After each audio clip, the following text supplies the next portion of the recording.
Y el cuarto, dolor y gozo de San José. Ya lo decía el hermano Luis, me parece que se llama Luis, ¿verdad? Que en la teología hay un estudio propio de San José y se llama josefología. Alguien puede decir, me suena como a mala palabra, ¿verdad? Porque no entiendo nada. Bueno, así como en todas las ciencias, en las disciplinas que existen, hay muchas ramas. Por ejemplo, la medicina. Alguien puede decir, soy médico, soy doctor. ¿Pero en qué? ¿O en qué te especializaste? Puede ser médico general, pediatra, psicólogo, ¿verdad? Hay muchas disciplinas, ¿no? También esto sucede en la teología, ¿verdad? Hay muchos campos que se van estudiando y uno de ellos, ¿verdad?, es el campo de San José. Hay unos estudiosos, ¿verdad?, hay padres en la iglesia que se han dedicado a estudiar el tema de San José y por eso existe lo que llamamos el Simposio Internacional de San José, que es donde todos los expertos en el tema de San José se reúnen, todos los expertos del mundo, ¿verdad?, se reúnen a hablar, a discutir sobre la persona, la figura, la vida y la obra de San José. Por cierto, entiendo que el próximo Simposio Internacional va a ser en Guatemala, ¿verdad?, según lo que se ha dicho últimamente, ¿no? Así que ya irán teniendo noticias de eso, ¿verdad? En algún momento se ha dicho eso. Entonces se dedican a estudiar la persona, la figura de San José desde la teología. Alguien puede decir, ¿verdad?, pero es difícil comprender, saber o estudiar a San José porque la Biblia, ¿qué dice? ¿Cuántas palabras hay de José aquí? Ninguna, ¿verdad? Pero aquí está la pregunta importante. ¿Cuántas acciones hay de San José aquí? En los evangelios, ¿cuántas? José hizo lo que el ángel le dijo, es decir, José hizo la voluntad de Dios. Y ante esa realidad, sí hay mucho que discutir, mucho que hablar. Como San José es nuestro Padre, modelo, ¿verdad?, de los trabajadores, de los padres de familia, de los hijos, de aquellos que hacen la voluntad de Dios, etcétera, de los que protegen la familia. Hay mucho que decir en torno a eso de San José. Pero hoy, como les decía, vamos a centrarnos propiamente en dos puntos, ¿verdad? Es el tercer dolor y gozo y el cuarto. Antes de entrar en materia de esto, quisiera contarles una historia, como un cuentito, ¿verdad?, que escribe un santo, porque hay santos en la iglesia, santos grandes en la iglesia, que han tenido devoción a San José. ¿Saben de alguno ustedes? Santa Águeda, Santa Teresa de Jesús, ¿verdad? Santa Teresa. ¿Alguien sabe de otro? No. Pues yo le voy a decir de otro, ¿verdad? San Francisco de Sales. San Francisco de Sales. Ahí después investigan si quieren quién es San Francisco, ¿verdad?, porque ahorita no vamos a estudiar eso. Pero, ¿qué decía San Francisco en relación de la paternidad de San José o de José de Nazaret sobre Jesús? Porque esta es una situación que a veces se torna confusa, o que alguien no entiende o dice, es el padre adoptivo de Jesús, o como se ha dicho antiguamente, ¿verdad?, en latín, el padre putativo de Jesús. El que se supone quiere decir eso, que es el papá, pero no es. Entonces aquí hay una base bíblica, ¿verdad?, porque dice uno de los padres josefinos, que fue superior general, el padre Carrillo, que estaban en un simposio internacional de San José en Roma. Y entre las personas que iban a estudiar se levantó un obispo y les dijo: padres, quiero pedirles un favor. Siempre que hablen de San José como padre de Jesús, tienen que decir el padre putativo de Jesús. Después de que les explicó eso, se levantó otro de los padres y le dijo: me va a disculpar, señor obispo, pero el Evangelio dice ¿verdad?, cuando cita y dice que José es padre de Jesús. María le dijo: tu padre y yo te hemos buscado angustiados. No le dijo tu supuesto padre, el que se supone que es tu padre. No, tu padre y yo te hemos buscado angustiados. Así que vamos a decir como dice la Escritura: José, padre de Jesús. Entonces ese, ¿verdad?, es un fundamento importante y que lo explica Francisco de Sales con la siguiente historia.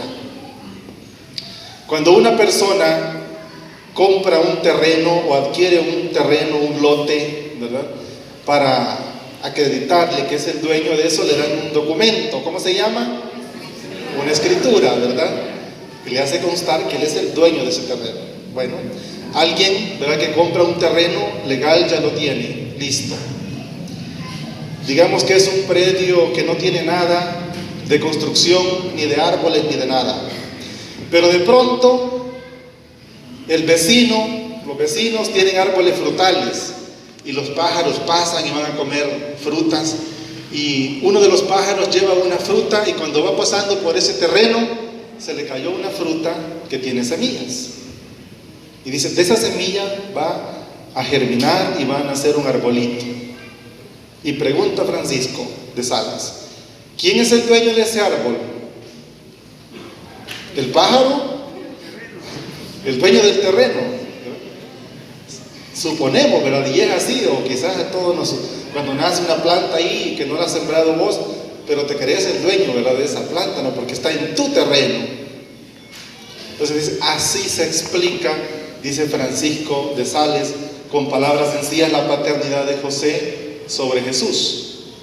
Porque María está desposada, es decir, es parte, ¿verdad?, tiene un compromiso con José.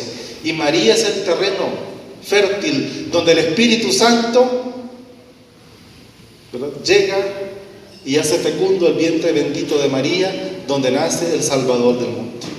Y el dueño, entre comillas, ¿verdad?, pero María le pertenece a José, porque hay un compromiso de amor y también un compromiso público que es el desposorio. Por tanto, el dueño, es decir, el padre de ese fruto que es Jesús, es José. Y así lo explica Francisco de Sales. Por eso podemos decir y afirmar que San José sí es el verdadero padre de Jesús. Bueno.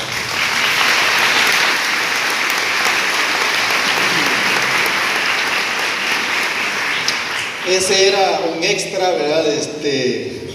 No es propio del tema, pero esa es una de las cosas que a mí me ha llamado mucho la atención en esto de los estudios de San José y creo que nos puede servir. Es un ejemplo sencillo, pero también es profundo, ¿verdad?, porque lo que eso significa, ¿verdad?, ser padre. Fíjense que el Evangelio de Lucas es el que nos va a ubicar para estudiar el tercer y cuarto dolor y gozo. El Evangelio de Lucas encierra los dos dolores y gozos, ¿verdad?, tercer y cuarto, en el capítulo 2, del versículo 21 al 32. Ahí se encierran los dos dolores y gozos. Lucas 2, 21 al 32.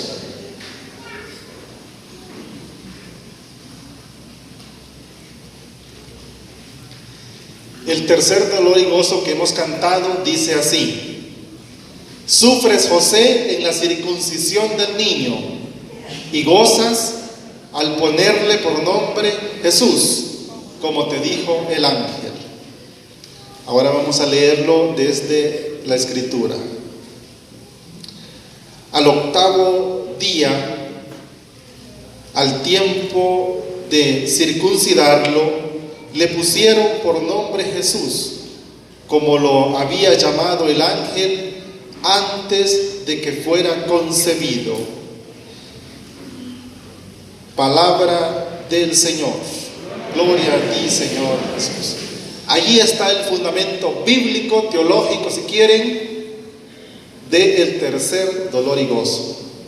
Es decir, no es un invento del Padre Juan, ¿verdad?, que vino a cantarlo. No es un invento de una de las señoras que están aquí, ¿verdad? Que su abuelita le dejó un papel allí y dice: aquí están los dolores y gozos de San José. No, está aquí en la Escritura, en la palabra de Dios. Aquí está, ¿verdad?, el fundamento de esto. Ahora, lo repito, sufres, José, al descubrir, en la circuncisión del niño, y gozas al ponerle por nombre Jesús, como te dijo el ángel.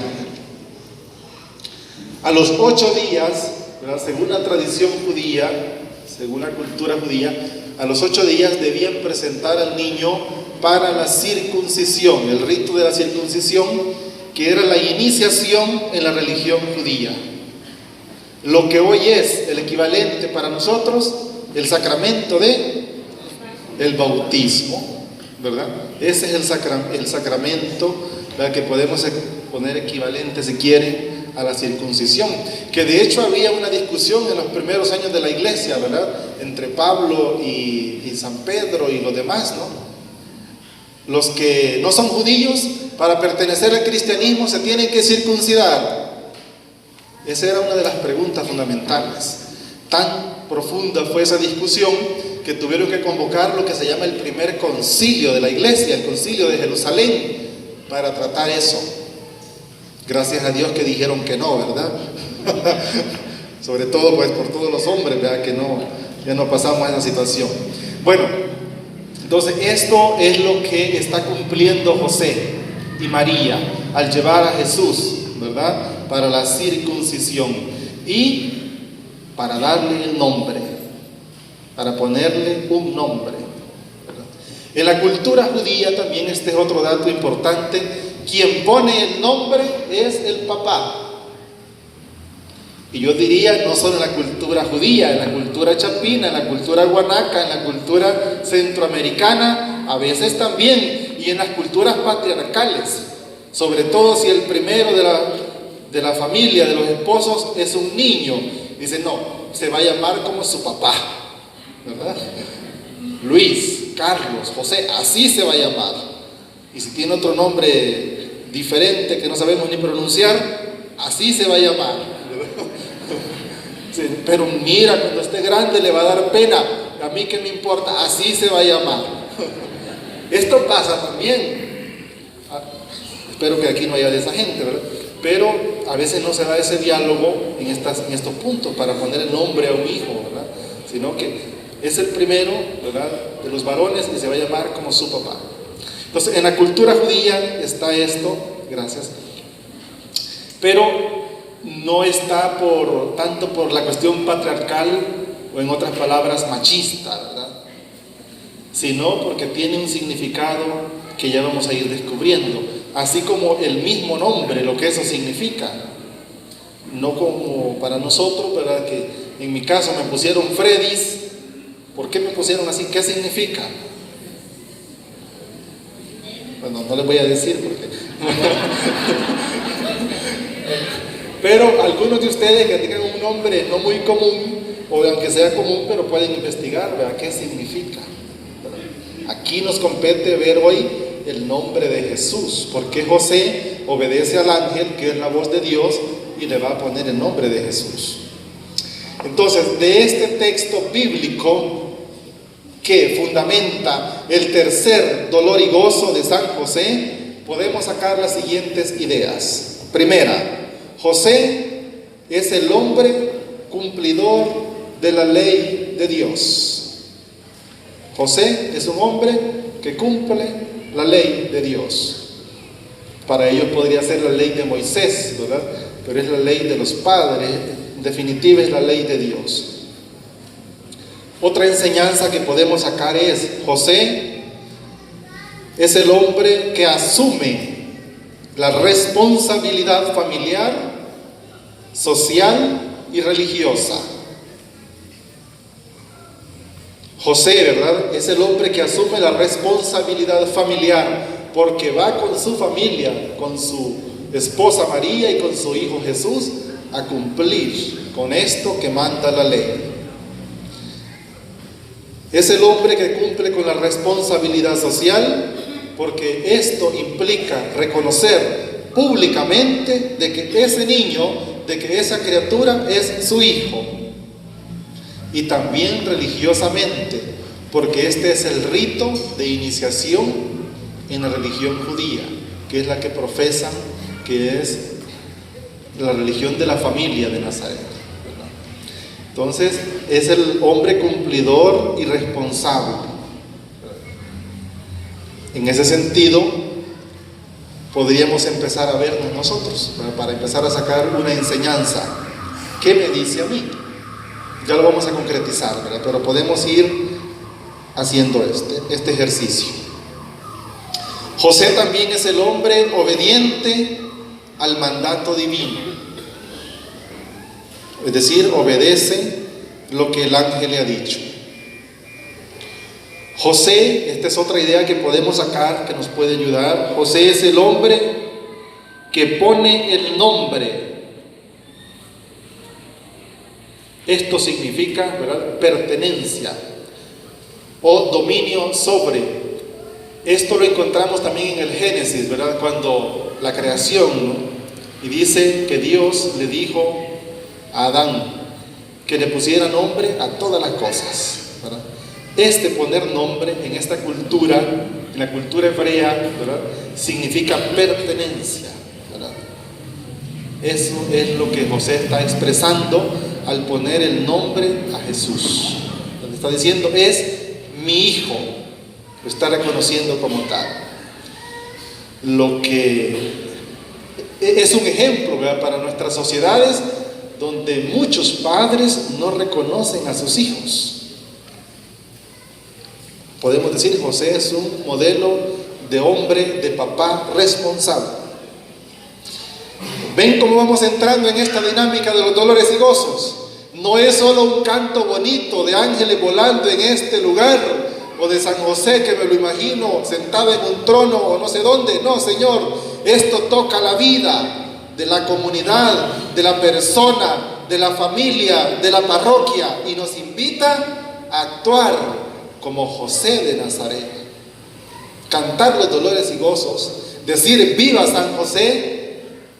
Vaya que llevo una gran responsabilidad, ¿sí? Porque en el fondo también estoy diciendo, yo quiero vivir como ha vivido este hombre justo, ¿sí? Y por eso lo que les decía, no encontramos ni una palabra en el Evangelio de José, pero cuántas acciones. Y en la teología, en la visión teológica, esta también es la lección, o este es el mensaje. José no es el hombre del mucho hablar, sino del hacer la voluntad de Dios. Otro aspecto que podemos rescatar es, José es el hombre que escucha la voz de Dios.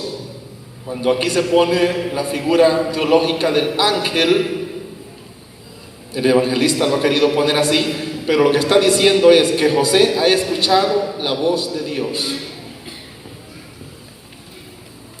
José también, ante el plan salvífico de Dios, ¿verdad?, ¿cómo responde, no? Aquí hay, sobre todo en la religiosidad popular o en otras reflexiones sobre la figura de San José, van a decir, ¿por qué José abandonó a María cuando se dio cuenta de que estaba embarazada? A lo mejor ayer se lo dijo el padre, ¿verdad?, el padre Roberto, ¿no? Pero hay como dos corrientes, ¿verdad?, que van un poco en esa línea y dicen, puede ser porque estaba dudando de ella. Esa es una, ¿verdad? Y la otra es porque ante el misterio tan grande de Dios, José se siente indigno y dice, mejor me voy a hacer a un lado para no estorbar en los planes de Dios. Esas son las dos reflexiones que se comparten, ¿verdad? Pero independientemente de la que compartamos o con la que estemos de acuerdo, lo cierto es que José está ante el misterio salvífico, ¿verdad?, ante el Jesús, ante Dios que se ha hecho ser humano. José también ante el significado del nombre, lo que ya le decía, ¿verdad? En la cultura hebrea, el nombre de una persona dice de su vida o de la misión en su vida. Eso es, ¿verdad? En la cultura hebrea el nombre no es solo porque se les ocurrió o porque le gustó ese nombre de un futbolista famoso, ¿verdad? Y le vamos a poner Neymar. ¿Qué significa Neymar? ¿Sabe? O le vamos a poner, ¿qué otra vez? ¿Qué se les ocurre? Messi. Y cosas raras, ¿verdad? Que a veces ni podemos ni pronunciar ni escribir, pero se oye chivo, dice. Chilero sería, ¿verdad? Bueno, eso. Entonces, en la cultura hebrea no es eso, ¿verdad? Sino que es la misión que lleva esa persona. Y el nombre de Jesús significa el Señor salva. El Señor salva, ¿verdad? Entonces, Jesús es el Salvador, porque en Él Dios nos ha salvado. En Él nos salva. Él es el Salvador. Jesús es el rostro humano, ¿verdad?, de Dios.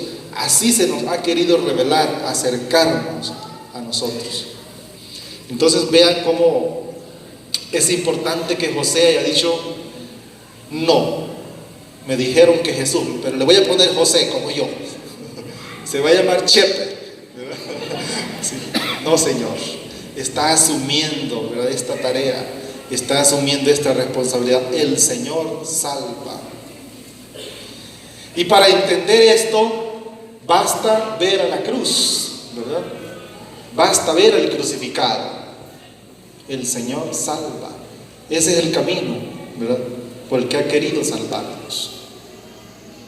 Y que ha tenido su origen o su punto de partida aquí, ¿verdad?, en José, en la familia de Nazaret, que le han dado este nombre y que lo ha hecho vida, que ha correspondido, que ha sido coherente con su nombre, el Jesús de Nazaret.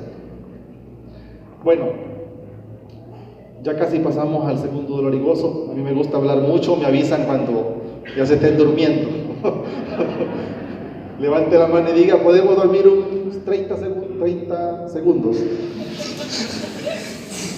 Dicen que había un padre, todavía está el padre Melquiades, a lo mejor lo conocen algunos, cuando estaba confesando allá en Aguachapán, ¿verdad?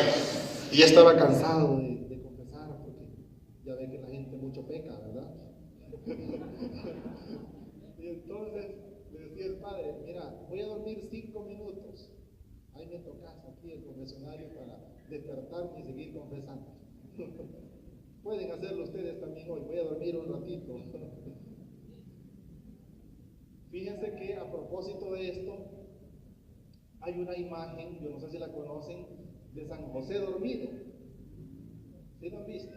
Si no la pueden buscar allí en YouTube, en internet, en cualquier red social, lo pueden encontrar, ¿verdad? Y es una devoción muy propia del Papa Francisco. El Papa Francisco fue elegido el 13 de marzo y inició su pontificado el 19 de marzo del 2013, el día de San José. Y entonces esto también dice algo, ¿verdad? Después el Papa lo ha ido revelando, que él tiene una devoción especial a San José. Y entre su devoción es que tiene sobre su escritorio una imagen de San José dormido. De San José está acostado, dormido. Y dice: cuando yo tengo un problema, dice el Papa Francisco, lo escribo en un papelito y lo pongo debajo de la imagen de San José para que lo sueñe y me dé una respuesta. Esa es parte de la devoción que tiene el Papa. Yo ya conseguí mi San José dormido, ¿verdad? Así que puedo llevarle sus peticiones. Entonces, es importante, ¿verdad?, el San José. Por eso los josefinos dicen que dormimos bastante también, para parecernos más a San José. El San José dormido. Bueno, hay una reflexión teológica que vamos a meditar en otra vez que me inviten sobre San José dormido, pero lo que quiere decir es, ¿verdad?, en teología esto: cuando el ser humano está durmiendo, es decir, no es consciente, ¿verdad?, está en esa paz, no sé cómo definir el estado de estar durmiendo, es cuando está más dispuesto para escuchar, más dispuesto, más libre, más despreocupado para estar atento a la voz de Dios. Entonces eso significa, ¿verdad?, en la Biblia, al decir San José dormido. Es decir, el San José es el hombre que siempre está presto para escuchar y para hacer lo que Dios le está diciendo. Y hoy te lo puedes preguntar vos, como evangelizado, como fiel, como miembro de una pastoral, de una pequeña comunidad. ¿Yo estoy haciendo la voluntad de Dios? Como padre de familia, ¿estás cumpliendo con tus responsabilidades como José de Nazaret? Allí en tu trabajo también estás cumpliendo, allí en tu estudio también estás haciendo la voluntad de Dios como José de Nazaret. Esas respuestas les toca darlas a ustedes. Esa es como la tarea que queda, ¿no? ¿Cómo yo me parezco a José en esto de hacer la voluntad de Dios? Desde las cosas sencillas, desde las cosas más ordinarias. Vamos al segundo dolor y gozo, porque yo creo que ya hablé mucho. Perdón, es el cuarto, ¿verdad? El cuarto dolor y gozo. Es que ustedes mucho hablan y me confunden, qué barbaridad. Vamos a ver. Dice, el cuarto dolor y gozo. Sufres, José, cuando el anciano profeta Simeón revela la futura pasión de Jesús, y gozas al saber que por ella nos salvaremos todos. Vamos al texto bíblico, siempre es Lucas, solamente hemos leído del capítulo 2, el versículo 21. Vamos a leer hasta el 32 hoy.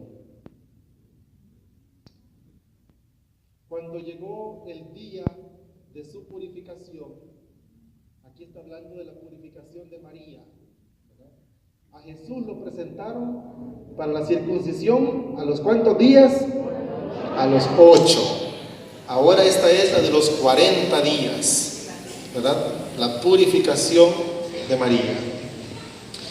Cuando llegó el día de su purificación, de acuerdo con la ley de Moisés, lo llevaron a Jerusalén para presentarlo al Señor como manda la ley del Señor. Todo primogénito, varón, será consagrado al Señor. Además, ofrecieron el sacrificio que manda la ley del Señor, un par de tórtolas o 2 pichones. Había en Jerusalén un hombre llamado Simeón, hombre honrado y piadoso, que esperaba la liberación de Israel y se guiaba por el Espíritu Santo.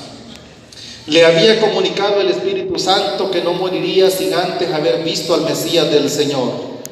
Conducido por el mismo Espíritu, se dirigió al templo cuando los padres introducían al niño Jesús para cumplir con el mandato en la ley. Simeón lo tomó en brazos y bendijo a Dios diciendo: Ahora, Señor, según tu palabra, puedes dejar que tu siervo muera en paz, porque mis ojos han visto a tu Salvador, a quien has presentado ante todos los pueblos, como luz para iluminar a los paganos y como gloria de tu pueblo Israel. Palabra del Señor. Quiero aclararles, ¿verdad?, aquí que no es, ¿verdad?, en algunos casos que la familia de Nazaret tuviera que hacer esto, porque estamos hablando de la Sagrada Familia de Nazaret, ¿verdad? Sabemos pues de la pureza de María, de Jesús, que es el Hijo de Dios, de José, del hombre que estamos poniendo hoy de modelo. Pero a pesar de eso, ellos cumplen la ley establecida. Es decir, no, yo soy el Hijo de Dios, yo no cumplo con eso, ¿verdad? O María, yo soy la madre del Salvador, yo no tengo por qué cumplir estas cuestiones, ¿no? A pesar de eso, ¿verdad?, nos dan ese ejemplo de cumplir. Los puntos que rescatamos de este cuarto dolor y gozo. El primero es este que les acabo de decir: cumplir la voluntad de Dios es importante. Ahora hay un plus aquí, ¿verdad? y revísense ustedes ahorita mismo, lo están cumpliendo como pareja, es decir, como esposos, como familia. Véanse ustedes, yo no los conozco a la mayoría, véanse si están ahí con su esposo, con su esposa, con sus hijos, porque María y José son también ejemplo de esto, de ir a la casa de Dios como familia. Esto es importante, ¿verdad? Nos dan esta lección también. Si no se ha logrado esto por diferentes situaciones, por el trabajo, porque el esposo o la esposa no quiere, porque los hijos andan en otras cosas, bueno, hay que pedirle a la Sagrada Familia que nos ayude, que mueva esos corazones, para que así como ellos se acercaron a Dios, hicieron siempre su voluntad como familia, también nuestras familias, lo que cantamos, ¿verdad? Que nuestras casas sean, ¿verdad?, como esa casita de Nazaret, como esa familia de Nazaret, como el taller de Nazaret. Es una gracia que podemos pedir a Dios. La ofrenda de los pobres, ¿verdad? Esta es la que presentan María y José. ¿Qué es lo que presentaron? 2 pichones o tórtolas, ¿verdad? Casi me daba risa el que estaba leyendo, porque alguien que estaba leyendo allá en otra iglesia dijo: y María y José presentaron 2 pinochos. Y uno se imagina los 2 pinochos así, ¿verdad?, con la gran nariz. 2 pichones. Pero a veces la gente, yo no sé si a algunos de ustedes les pasa, cuando vienen a leer, como que, no sé, ¿verdad? Te llega ahí la temblorina y cambia las palabras uno y dice: y presentaron 2 pinochos. No, son pichones. Pero lo que quiere decir esto, ¿verdad?, es que es la ofrenda de los pobres, porque también presentaban las ovejas o los borregos o peligüey, ¿verdad?, como le llamemos, pero todos los que son de esa raza, de esa familia de animales, ¿verdad?, son los que se presentaban al templo. En el atrio, bueno, no ha cambiado mucho, porque hoy están vendiendo churrascos, ¿verdad? Sí. Bueno, entonces allá estaban vendiendo los animales en el atrio del templo de Jerusalén, y las familias pasaban, y en el altar se hacía el sacrificio. El templo es el lugar del sacrificio. Voy a echarme un trago, no vaya a ser. Lo peor es que estoy en vivo. Gracias. El templo es el lugar del sacrificio, ¿verdad? Es decir, el altar, la sinagoga de la palabra, de la escritura, en la religión judía. O sea, esto lo hemos tomado de allí, ¿verdad? Cuando me inviten a darles una clase de eso, se las voy a dar. Entonces, María y José presentan la ofrenda de los pobres. También podríamos decir la ofrenda de los marginados, porque Nazaret en la escritura, en la teología, significa el lugar de los marginados, o de lo que diría Francisco el Papa hoy, el lugar de los ninguneados, de los descartados, de los que están en la periferia. Eso significa Nazaret. Y de allí viene la Sagrada Familia, del lugar de los pobres, de los descartados. Entonces, la pobreza, la exclusión, también la vivió la Sagrada Familia, pero no fue un impedimento para acercarse y para hacer la voluntad de Dios. Simeón, otro personaje que aparece en este cuarto dolorigoso, un hombre anciano, pero lo que se rescata aquí son las virtudes. Es justo, piadoso y es profeta. Simeón, ante todo, lo que representa es al pueblo de Israel.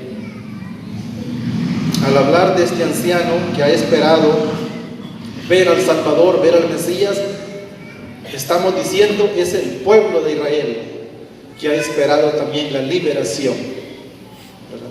Como antiguamente, ¿verdad?, el pueblo esperaba la liberación del faraón de la esclavitud en Egipto, aquí esperan también la liberación del dominio del imperio romano.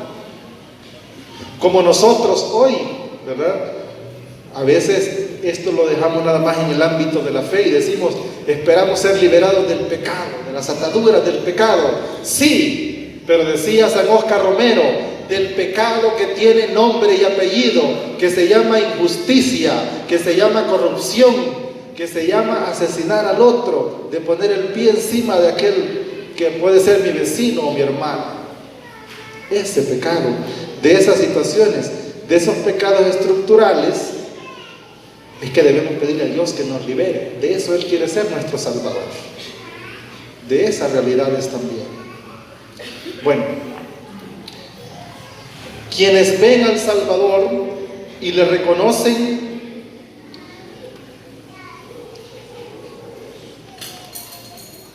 hay una profesión de fe, ¿verdad?, en estas personas que lo ven y están representadas en Simeón. ¿Cuál es la profesión de fe? He visto al Salvador. He visto al Salvador. En el retiro de inicio, supongo que así le llaman aquí también, en el plan pastoral, el retiro de evangelización fundamental, o ¿cómo le llaman? Sí, ¿verdad? Se dice que tenemos un encuentro personal con Cristo, de ojos abiertos y corazón palpitante, no se oye, evangelizados, de ojos y corazón. Entonces vos y yo podemos decir, hemos visto al Salvador. Podemos profesar esa fe también, hemos visto al Salvador, como este anciano del pueblo de Israel. Puedo profesar también esa fe, como lo hace Simeón viendo a Jesús hoy, y lo puedo hacer en el encuentro con Dios en las diferentes formas posibles. Y unas de ellos, de estas formas concretas, son los sacramentos. La palabra de Dios, el Evangelio.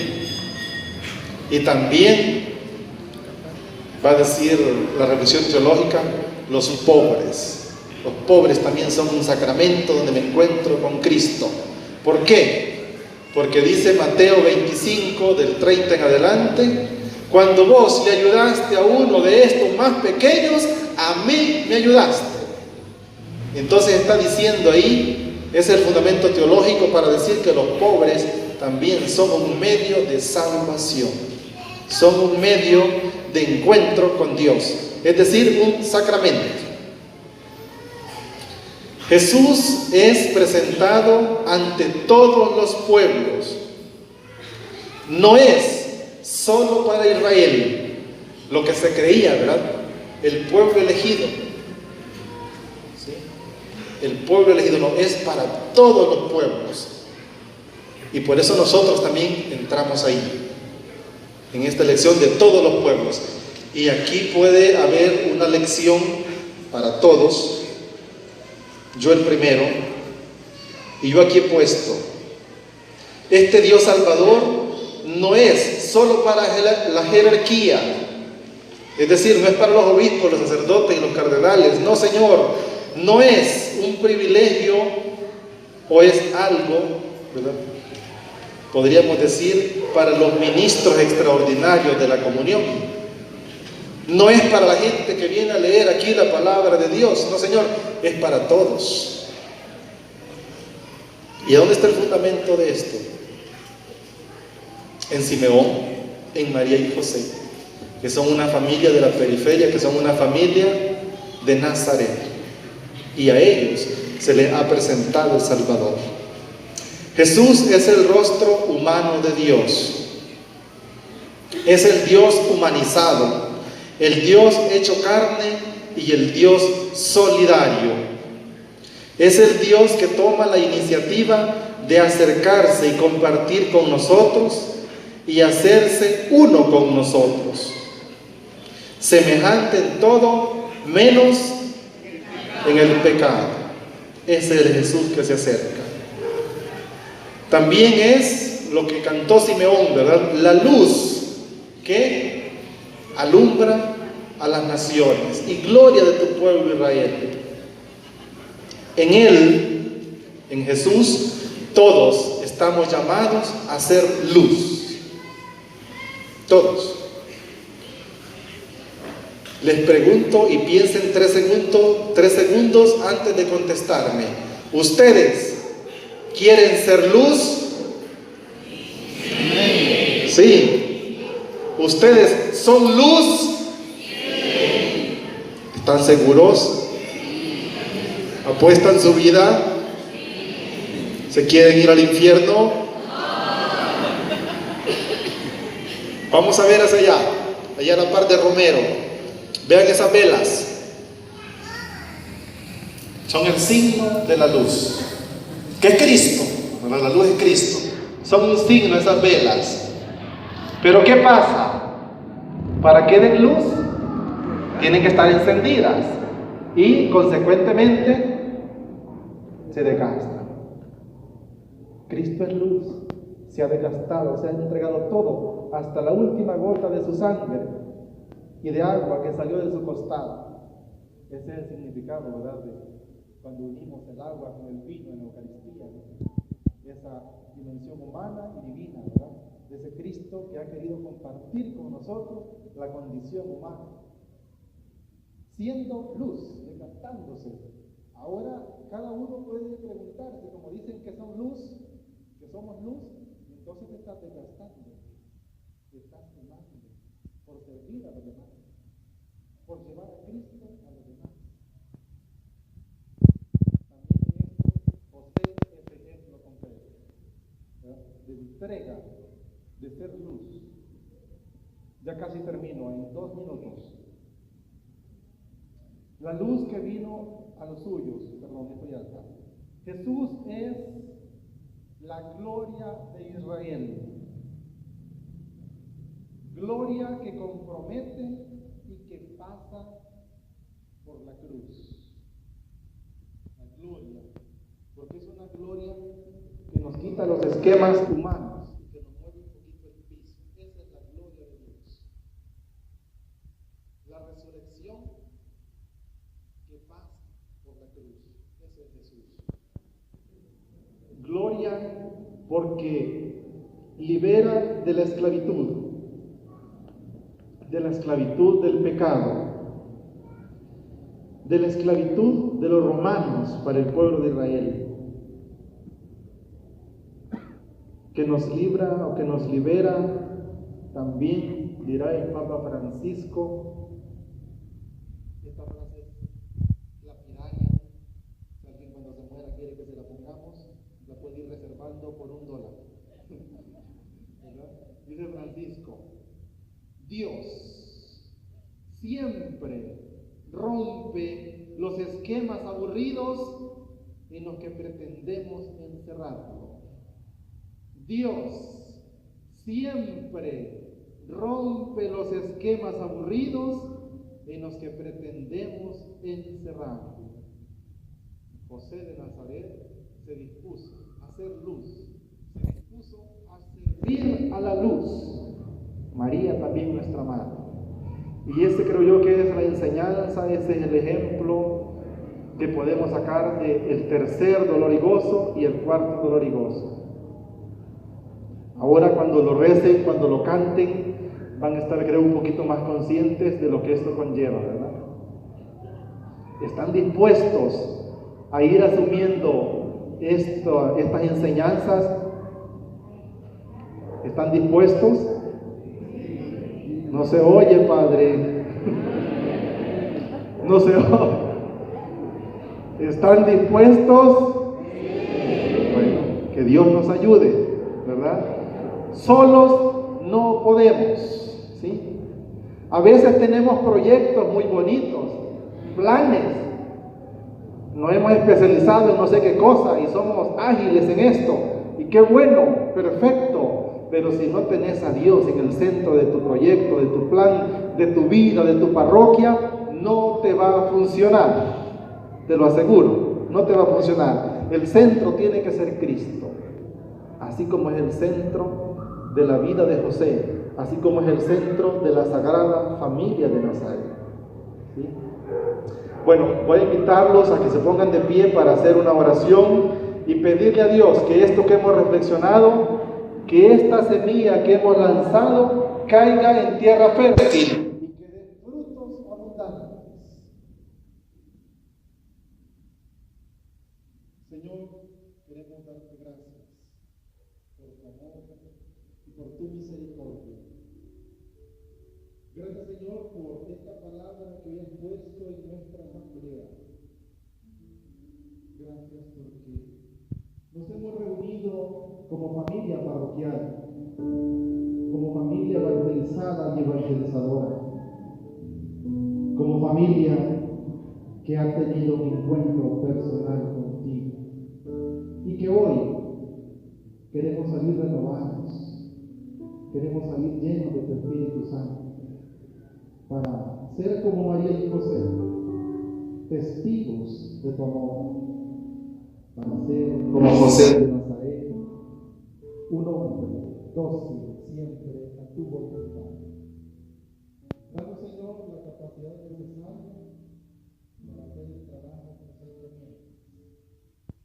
Danos tu Espíritu Santo para estar siempre útilmente ocupados, para hacer siempre y en todo lo mejor, y para que, al igual que San José, vayamos adelante, siempre adelante.